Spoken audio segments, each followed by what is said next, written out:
Hello, my name is Nicholas Fasciola, and today I'm going to be presenting my master's capstone project in computer science, the Quant Qual Trading Bot. So a disclaimer before I get into this, as I stated, am a computer scientist. I am not a financial advisor.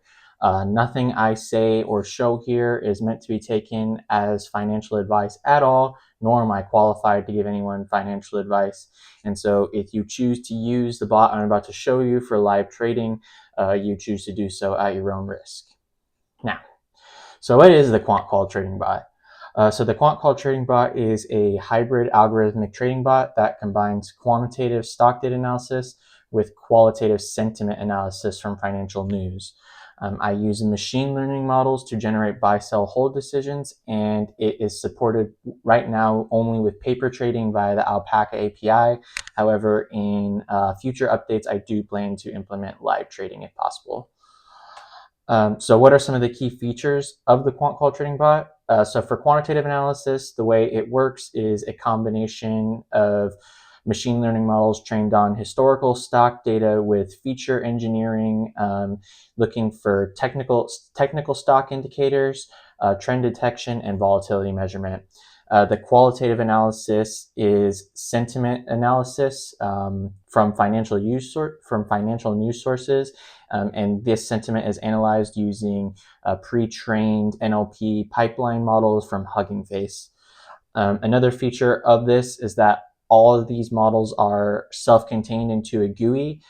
So within the GUI, you can manage what stocks you're looking at. You can train models, view decisions, and then execute trades from all within the GUI. And there's also automated scheduling, such that if you want to set your bot to run on its own and leave your computer on, it can do that as well. So how does the system architecture of the bot look? So for the quantitative model, it is a combination of XGBoost and Random Forest with a stacking regressor. Originally, I intended to use LTSM model, as that's commonly used for algorithmic trading bots due to its ability to work with time series data. However, I found that using XGBoost with lag returns and then combining that with Random Forest and fine-tuning both of those via hyperparameter tuning worked the best as far as the percentage of similarity that I was hoping for in comparison to the test set.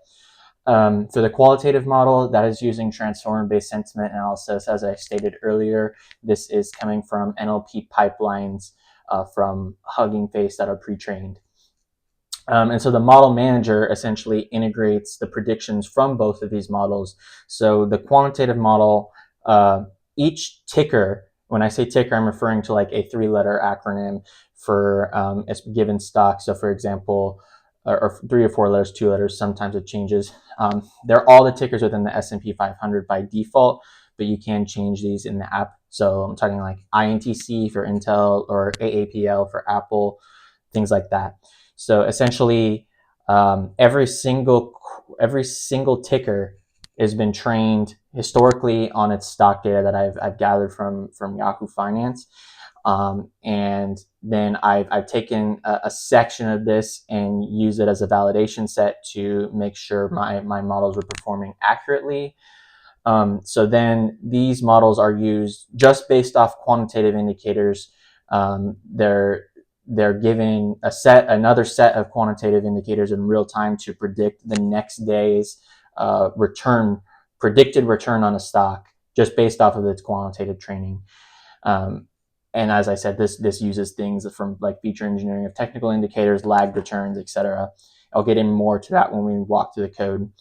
And so this is then combined with the qualitative model, which essentially analyzes news sources based on that given ticker.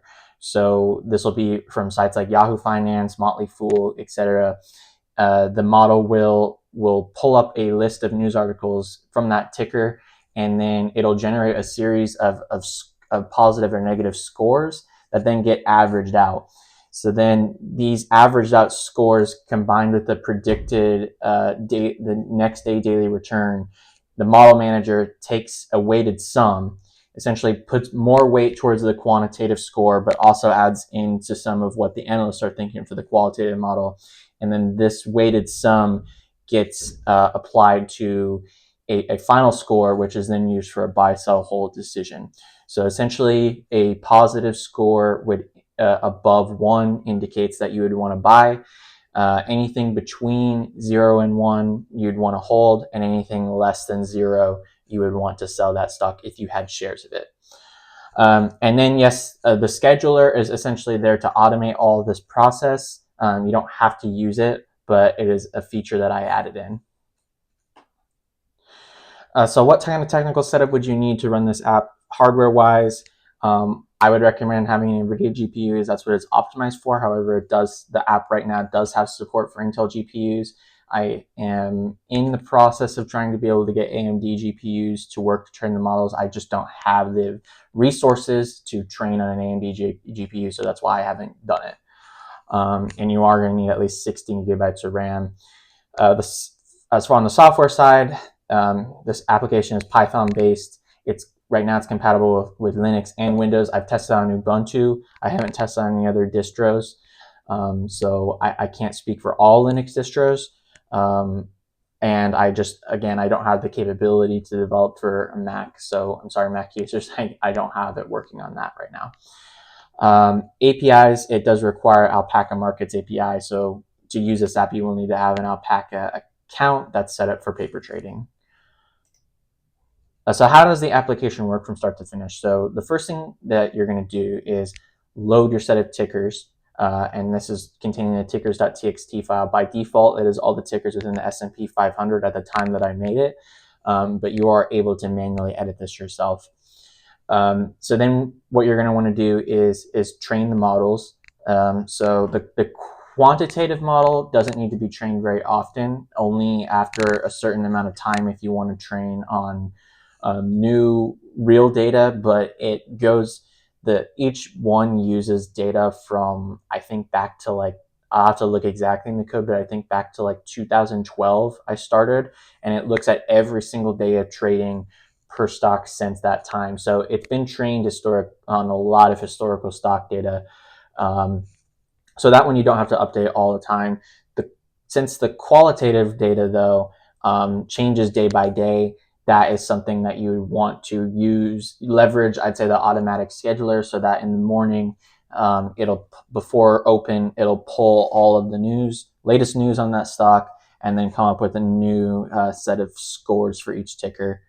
And then when you're done training both those models, you can view the recommendations. It comes in a CSV format that tells you exactly what the bot is going to do, buy, sell, hold for each one, and then execute the trades. And then after that is done, you just track the performance of your portfolio, and you can do so through the app or through Alpaca itself. Okay, so now that I've kind of explained what the app is, let me get into a quick demo here.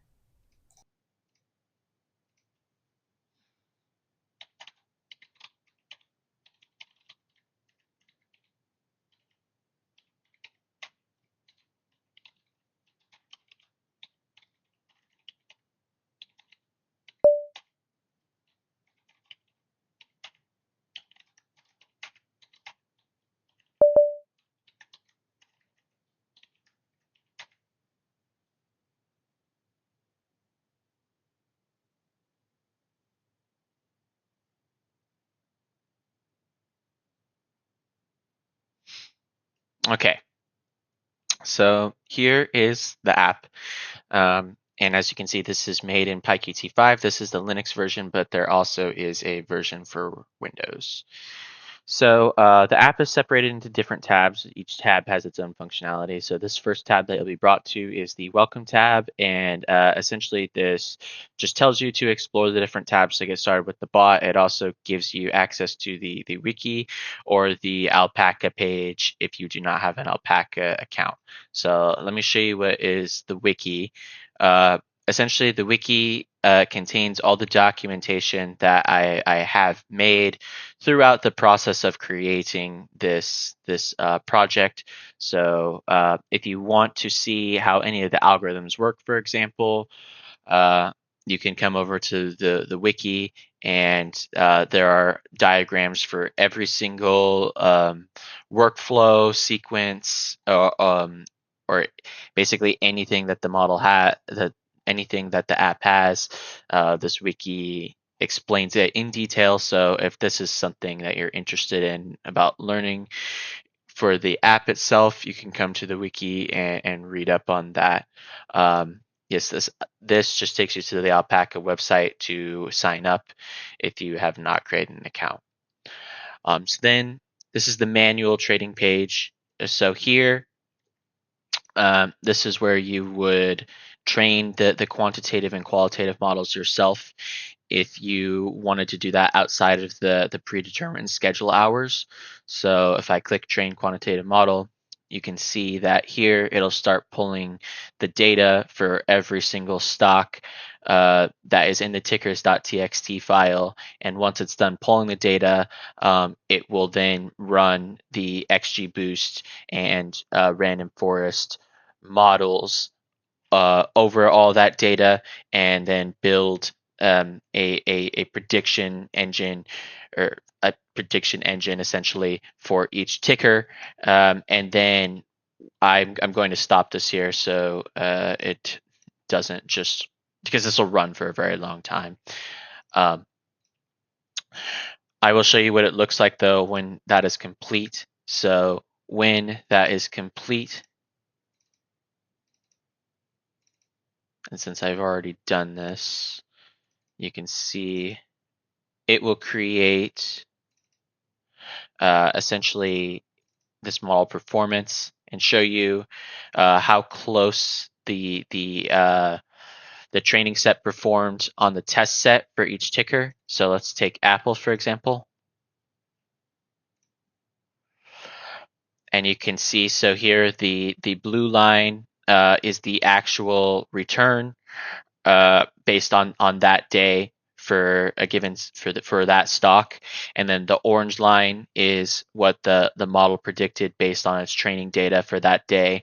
And so essentially what we want is to have the orange line as close to the blue line as possible, or at least we want it to go in the same direction, because this model, the quantitative model, is based off of the returns of the stock, not the actual prices themselves. So what you essentially want is, if the model is predicting that the return is going to go up, you want to buy that stock. If the model is predicting that it's going to go down, you want to sell. It's not quite that simple. You want some threshold for holding as well, but that is essentially the gist of it. And so I measured this using the root mean squared error, and then I looked at the percentage of the prediction accuracy percentage within 0.001% and within 0.5%. So for this particular model, for this particular stock, it was 100% within 5% of the actual return, and then it was 95% accurate within 1% of the actual return. So each ticker is trained individually to a model, so the accuracy is going to be different for each ticker. But essentially, that this is how we know that the machine learning model performs as we are expecting to. Performs at or where we're expecting to the actual stock. Okay, so let me restart the app there since I closed out of it. Um,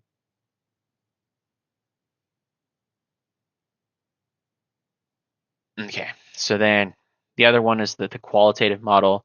So this one essentially goes through that ticker list again, and then for each ticker in the list, what it's going to do is pull the news data for that stock and then come up with a sentiment score, and then it's going to either assign it to be positive or negative, and then based on how many news articles it pulls, it'll come up with an average score, and then this will be used as that overall sentiment score for that stock on a particular day. So the quantitative model, you don't want to update this very often, since it's trained on a large portion of historical data. But the qualitative model, you do want to run this every day so that it gets the latest news for that particular stock. And this one is going to have smaller weight than the quantitative model. So for the scheduler, this essentially just starts the automatic execution of training the qualitative model and running the decision tasks, or stops it. So if you were running this locally and you were going to leave your computer on overnight, you would hit start scheduler. You could just minus this tab and then go back to about your business, and return the next day and look at the execution of the model. I'm not going to run that now, but you can also stop the scheduler and it will stop the job from executing. This is if you manually train the model and then you want to update the decision scores based on your most recent manual training. You can click update decisions and it will just rerun the decision engine and then give you a new buy, sell, hold CSV file. So when that is done, the file will be placed here. And since we haven't done anything yet in this app, it's not gonna show. But essentially, once you have done all the training and then the buy sell decisions update, you will see a file here, a CSV file showing the recommended course of action for each ticker. So then this tab, execute trades, essentially looks at that decision file that we saw in the last tab, and then it executes all the courses of actions that are within the recommended. So if you wanted to manually change an action yourself, what you would do is you would go into the CSV file that was generated here, and then you would change its action from buy, sell, or hold to whatever else you wanted to do with that particular stock if you didn't want the model to buy that one. If you leave it to run automatically, though, you may not, unless you're watching it yourself, you may miss the time when it does the execute trades. So yeah, that is something that you would want to be cautious about if you were running the scheduler. The performance graph, this will just show you the last 3 months of your portfolio. The essentially just the money movement. How have you been how has your portfolio been doing in terms of just sheer value? The reports go into a little bit more detail. This gives you like a pie chart of the assets that the bot has got for you since you started using it, and then it will also give you a comparison chart of your portfolio to the S&P 500. Since we're using S&P 500 stocks, we want to use that as the baseline to determine whether or not our bot is outperforming the market. And then this is where you should come first when you load up the app. So the first thing you'd want to do is change your training device from CPU to GPU, and then you would want to enter your alpaca key and secret here. So actually, let me pause the video for a second.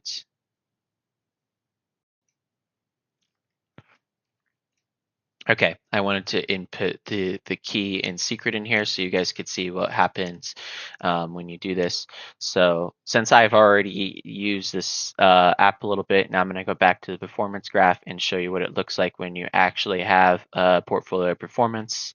So it does take a second to load here, but it'll load from the Alpaca API the last 3 months of your performance, and then generate the graph using matplotlib, and it will print out this. As you can see, this has been the value of my portfolio since from January up to now. So excuse me, I said the last 3 months. This is showing the last month of performance.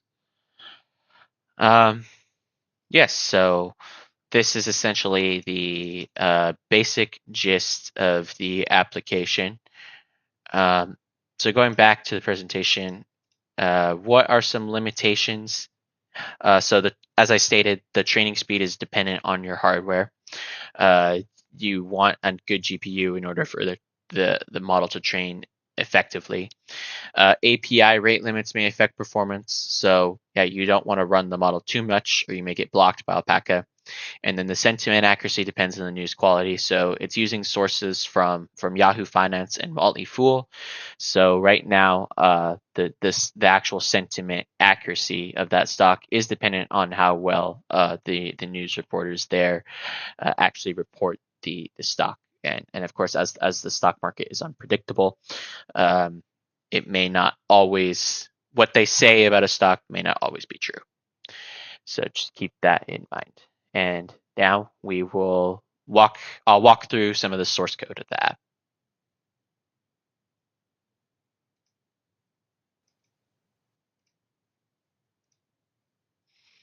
Okay, so lastly, we're going to look at the source code of the application.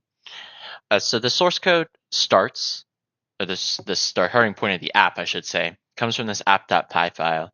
And in the app.py file, essentially all we're doing is going to initialize the style of the GUI and the GUI itself, and that'll load everything else.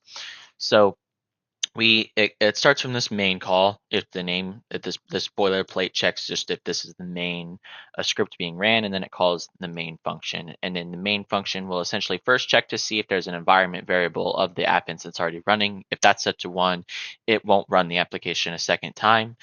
Otherwise, it'll set this application to 1 and then check if we're in Linux. If we're in Linux, we'll set an additional environment variable. Otherwise, we'll initialize the application. We'll initialize the main window with the version, the string, and then we'll set the app style to Fusion.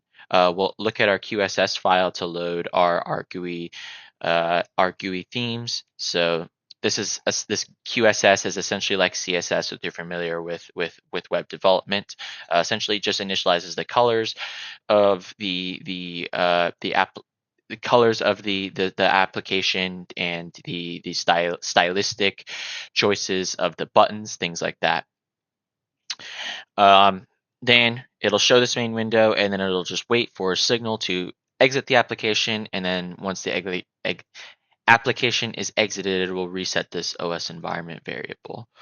So let me pull up the application through my VS Code terminal just so I can reference it if I need to while going through this code demonstration.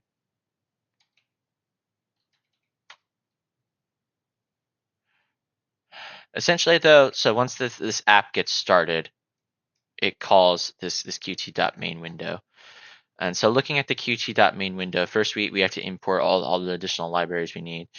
Then it'll call this main window function, which essentially initializes all the tabs, and it keeps track of which tab is selected. So on the welcome tab, there isn't much to this. It's just we get the title of our label, our title label, our instructions label, and then those get added to the sheet. And then here it'll essentially do the layout, and then we have these two functions for the buttons that get added to the buttons, to the button connected event. And all this does is call the web browser open for the links provided that I showed in the demo. So then going back, looking at this manual training tab, this is where the bulk of the code, I'd say, comes in, because we have all the code to train both the models. So here we do some setup with title. We group the boxes, and then we have the buttons and assign them their clicked connect methods. And that is going to be the train quant model and train qual model methods. So let's first take a look at how the train quant model method works. So it starts by calling this train models function, and essentially pull data is set to true. Progress callback is none by default. Um, so if pull data is true, what this will do is essentially call the get data from the data download, and that will just update your all stock data.csv file shown here. This is just all the raw data that we will then use to train our models on the quantitative side. If that's not called, it's assumed that this file is already there.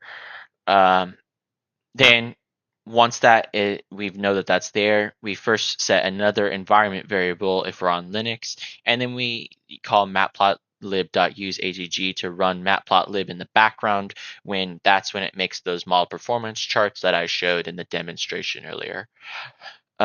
So then here we initialize our progress tracking if the progress callback is not none, and this essentially just keeps a record of how many total tickers we're going to be training, and then at each step it'll calculate a percentage and update the progress based on the percentage of tickers that it's trained relative to how many there are. And then we're going to start looping through all of our tickers, and then we do this by calling that batch train function. So this will get our results from the stacking regressor by calling this build quant model. And so going to the build quant model, what we need is a ticker, the data, and then whether or not we want to force rebuild the model. So if force rebuild is false, essentially if there is a loaded PKL file that contains the model information already, it won't rebuild it. But if it is set to true, then it will rebuild the model regardless of whether the quant model file for that particular ticker already exists. So then what we're going to do is start by pre-processing our ticker data. So this just essentially breaks it into it breaks all the columns into a way that's consistent for our model and gets all the feature engineering columns that we need. So for our dependent variable, we're looking at the daily return at close, the percentage change from the day prior. And then for our feature engineering columns that we want to observe, we want what is called return lag, which is essentially the 5 previous days prior. What was the percentage of daily return in those 5 previous days? That's something we want to use to calculate what the percentage the daily return is on the day that we're predicting. And then we also want to use some additional features. So we use ROC5, MA return 5, the volatility index of the last 5 days, volatility of the last 10, the RSI, which we compute ourselves, and then the OBV, which that is a volume indicator, and then the MACD and the MACD signal. So then we separate our feature columns from our dependent variables. So these are the feature columns, essentially our independent variables that we look at to use how the model, or the independent variables we use to look at what we want to predict off the daily return, and then our y is our daily return. This is what we're trying to predict based off of these other features or independent variables. And so then with machine learning, what you want to do is you want to split the data into a training and test set. So we use a training set of 80%, and then to validate that we're actually training our model properly, we use a test set of 20% of the data. So that way we can compare the predictions that we make with 80%. If it is valid compared to the other 20% of the test set, then we can say that we know that we're training our model appropriately. So then after we've split the data, what we want to do is define a grid of hyperparameters. So if you don't know what hyperparameters are, essentially these are variables that we give to a machine learning model from the programmer. These aren't intrinsically developed by the model itself. It's something that we can tweak to optimize the performance a little bit. So what we want to do with XGBoost is we want to take these hyperparameters and we put them into a list, and then what we run is called a randomized search cross validation. So this will essentially take each pair or series of hyperparameters from all of these lists, and then train the model to see, and then train the model and run it against a test set and see what our percentage of accuracy is. And then what we want to do is look at what out of all the hyperparameters that we tried, what's the best set of hyperparameters we can use to achieve the highest accuracy. So then once we've done that, what we want to do is take those and then fit that into our model. So then we have not only the XGBoost model originally, but we also have the optimal set of hyperparameters to achieve the highest performance. So then those will print out those best parameters from the randomized search cross validation, and then it will essentially do the same for the random forest model. It'll look at our test set and training set, do the same thing, with all the different possible combinations of hyperparameters, and then give us the optimal hyperparameters for that. And then what we want to do is get the best model and then define our meta model. So our meta model is based off of linear regression, but it's actually um, a stacking regressor, where we take the best predictions from the XGBoost model and the random forest model and combine it into one quantitative model.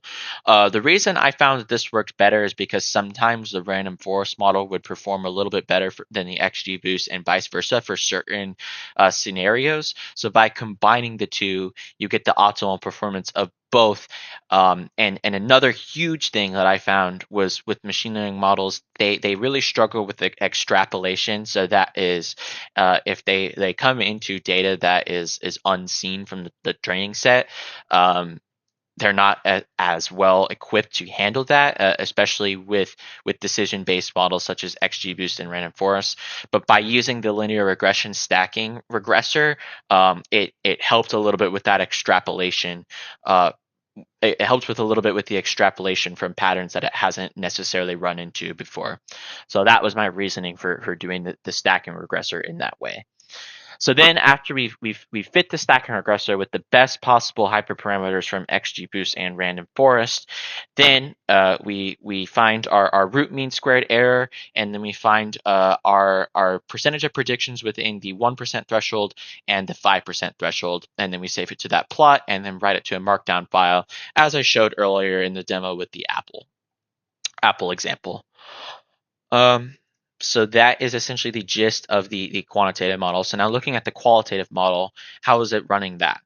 So this starts by calling this determined sentiments. And so what this is going to do is first initialize our sentiment pipeline. So this is our sentiment analysis pipeline, and the model is distilled based on case fine-tuned SSS2 English. Essentially, this is a Hugging Face pre-trained transformer model from that is equipped to do sentiment analysis using natural language processing. So this was trained on data outside of me. I didn't train this model myself. I'm just using it to make predictions off the news articles. And so first, after we initialize our sentiment analysis pipeline, what we want to do is then fetch the news. So this is going to look through our tickers. It's going to split the tickers into a list, and then it's going to create a dictionary of frames. And then in parallel, what it's going to do is run this news fetcher helper over each ticker as many as we can at a time. And then what that is going to do is call this news.getYFRSS with the ticker. This essentially goes to Yahoo Finance and pulls all the news that is associated with that ticker for a given time, and then we return that back, and then we place that into our SN frames dictionary, so that we have a dictionary of tickers, and then for each ticker we have a data frame of news articles associated with that ticker, and then return that back to the determined sentiments. So then when we've done that, we initialize our progress indicator as we did with the quantitative model, and then we run our pre-processing in parallel. So for this, what we're going to do is call this pre-process and update method. So here we start by going to the pre-process, and what this is going to do is pull out the necessary columns that we have from the news. And what we really want to look at is this link, which shows you the link to the article itself. And then what we do is we get the article text. So going here, what that is going to do is run beautiful soup. So this is just an HTML parser that will go to the page and then pull out all the article text from that particular article, and then just run some basic cleanup. So the cleanup essentially just gets rid of things like special characters, extra white space. If we find, I have a list of text, as you can see here, that is just filler that I found just by reading through some of the articles myself. And so this all gets removed. So we only get the important information from the article that's actually about the stock, and then the NLP model doesn't determine its sentiment based off of anything that's not related to what we're trying to accomplish. Um, so then once we do that, I'm trying to find my place again here. We pre-process and update, right? So then we return that back to our data frame. Where is that function? Okay, here. So then, after we've pre-processed it, then we want to do our actual sentiment analysis. So that is in this add sentiment method. And so here, this will just look at it will look at the article text and then look at the first 1024 characters, and then it will check to see if the text is there. Otherwise, it will say it doesn't know, and then it will assign the sentiment score. So then, after we've assigned the sentiment score, then what we're going to do is return that back into our into our into our stock news frames dictionary. And then we update our progress and update the results. And then finally, we calculate all of our sentiment scores. So we look through the frame, we look at each sentiment, see if it's negative, we get a -1. If it is positive, we get a 1. And then what we do is we find this, we get the average sentiment score for that ticker by doing the sum over the length. If there is any scores available, otherwise we do 0, and then we assign 0 if we didn't get any articles for that stock, and as to essentially still use the quantitative prediction if the qualitative prediction is not there. So it essentially just gives a 0 weight to the weighted sum function. And then that gets added into a sentiment score CSV file, which eventually gets placed into the buy sell decision CSV file, which I will cover in a minute. So then that is the manual training. So then the next tab we're going to look at is the scheduled training. So this is a pretty straightforward. We do some of our GUI setup, but then what we want to do is just initialize the threads on a connect method. So that is the scheduler thread class. There's two signals. We have one signal for a start and one for a stop, and then we have a signal for an error that will print the error message. When we call the run, all it will do is emit the signal to start the scheduler thread, and that will start, and then it will periodically sleep to prevent the CPU from spiking. But other than that, it will just wait. It will just run in the background, periodically sleeping, waiting for the time that it is supposed to start the job.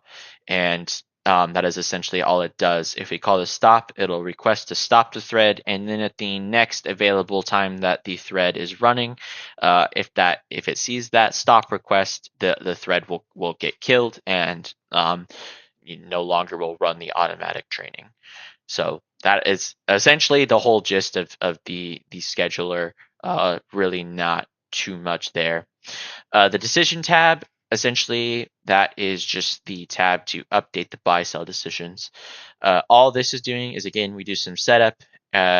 We load our buy sell decisions.csv file, and then based off of the new score, the latest scores that we have from our quantitative and qualitative model, it will update our predictions essentially with the new buy sell hold decisions, and that is done through this populate table method.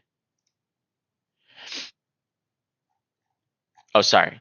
The populate table method is there to print it to the GUI, not to actually do the work. That is done through.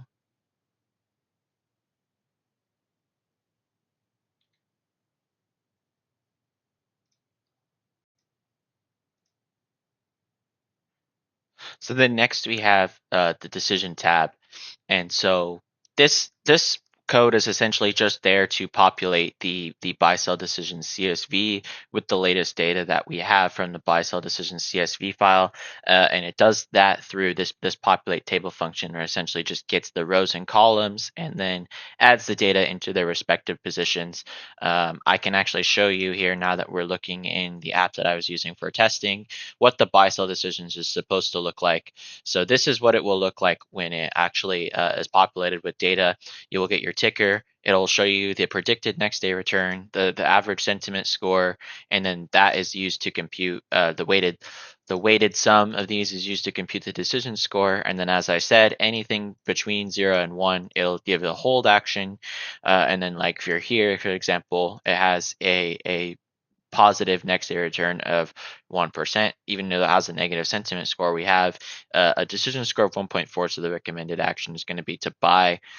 And you can just go down and look at any single stock. So let me take, for example, INTC, for example. This is Intel. It'll look at the next predicted next day return, sentiment score, and then a decision score. It will hold.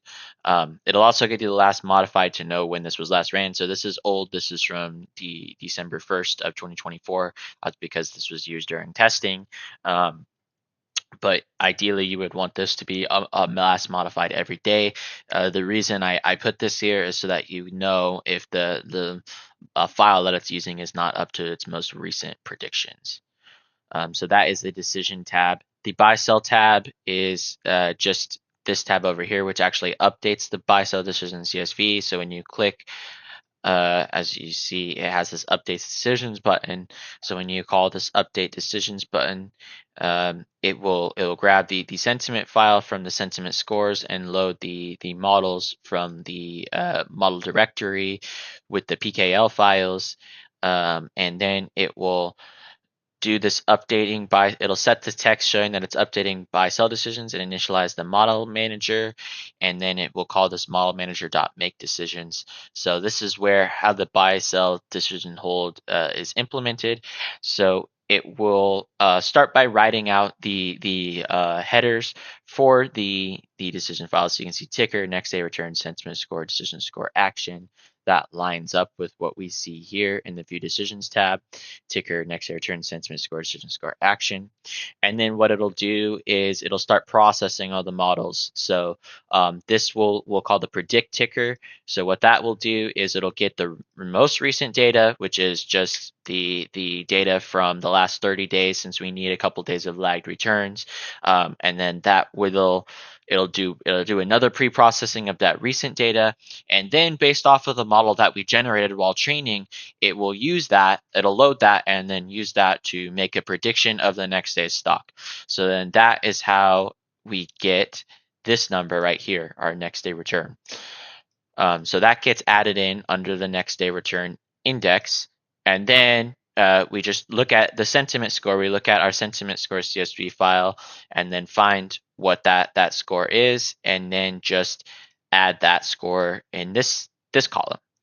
And then to get our decision score, we run our weighted decision score function, which takes the weight of the quantitative model times the next day return times 100, because it's a percentage. And then we look at our qual weight, and then times that by our sentiment score. So initially with this, I believe I have the quant weight set to 0.85, 0.15. So if you adjusted these weights, you would get different recommendations. But since I have a lot more trust in the quantitative model, I've chosen to give that a weight of 85% and the qualitative model a weight of 15%. But this could be something you could play around with. You'd want to see what would happen if you put more weight on the qualitative model or less, or vice versa. And so yes, that just gets the action gets determined. If it's above 1, buy; less than 0, sell; anything in between, we hold. So that is the buy sell tab. And then we have the trade execution tab. So this is this tab right here, which just calls the execute trades. And so for that, what we want to do is we start by doing our initialization again. as always. And then we call this trade execution.execute trades function. So this will load our credentials from the Alpaca API. It'll get our key and our secret, and then initialize that trading API client. We set paper equals to true here, so that we're always doing paper trading, and there's no live trading at this point. But this is something that eventually we could change in the future. And then we validate the credentials, and we have the return -2, -3 essentially is used for different error codes depending on if none of these are met. If all of these are met, we will go through and then just look at our actions. If it's buy, then we make an API call to Alpaca to buy that stock. If it's sell, we look to see if we first of all if we have any own quantity of that stock, because if we don't want to sell something that we don't have. If we do, then essentially we just make another API call to Alpaca to sell the stock, and then if it's hold, we just skip that ticker, and then it's just a hold action. And all this gets printed so that we can understand what we're doing as the code is running. So after that, we have our performance graph. So the performance graph is going to essentially, as I showed in the demo, it's just going to fetch our positions over the last month from Alpaca, and then it's going to put that into a list, and then it is going to plot our graph in a line plot. That's all it's going to do. Just to look at over the last month, how much money did we have on day one? How much did we have on day two, day three, and all the way up till the last day, and then just plot that out in a line plot. The report tab. So this is a performance report that we can download. So what that's going to do is grab our Alpaca credentials. It's going to validate that we have those credentials, and then it is going to look at our positions, and it is going to create a chart, a portfolio chart, showing how much positions we have in each. Sorry.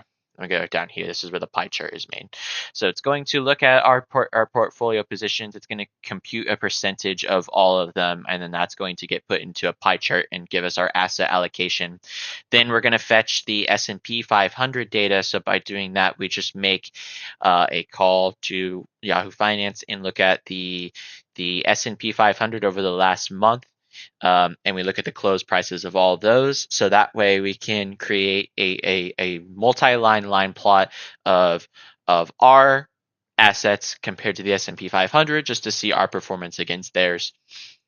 And then that is going to be shown here in this line chart, the portfolio returns versus the S&P 500 returns. Then we save those as PNGs, and then we add, we call this FPDF class to essentially put that into a PDF, and then the report will get saved into a path that we choose. And then we clean up just the temporary files that we don't need while making the report. And so lastly, we have the settings tab. So the settings tab, what that is going to do is look for our config path with config.json and our encryption key. And then what it's going to do is it's going to, again, initialize our line our line fields for editing, and it is going to also detect. It's going to call this detect devices method, which will look at what devices we have in our system, so CPU and GPU, and put that into our dropdown. And then all we do after we've entered in our credentials into the line edits, we call this save settings. So it will then first check and make sure we actually filled out both the lines. And then if we do, it will create this config and then dump that into a JSON file. And then that encrypted data gets encrypted through this encrypt credentials method, which is done through a fairnet encryption method. So that way you have to have the fairnet encryption key and secret in order to decode the encryption. So if somebody is able to steal your key, they aren't able to decrypt it without the encryption key secret. And so then that credentials gets dumped into this config file. And oops, I don't know what happened there with the application, but it seems like it crashed. We were almost done anyway. So that gets saved into this config path, which we've defined up here in our config path with our config credentials config.json, and then the key is defined in this encryption key.key. So then when we load the encryption device later, it'll be loaded from those files, and so that way we don't have to type it in every single time in order to get our Alpaca credentials. And don't know what I changed there. I did not mean to change anything. And that is my whole presentation on the Quant Qual bot. So thank you so much for watching. And if you have any questions, feel free to email me or comment. And I look forward to seeing what happens in the future with this bot and what I can do to improve it later on, or take any suggestions that you may have for me to improve it. So thank you very much for watching, and have a great day.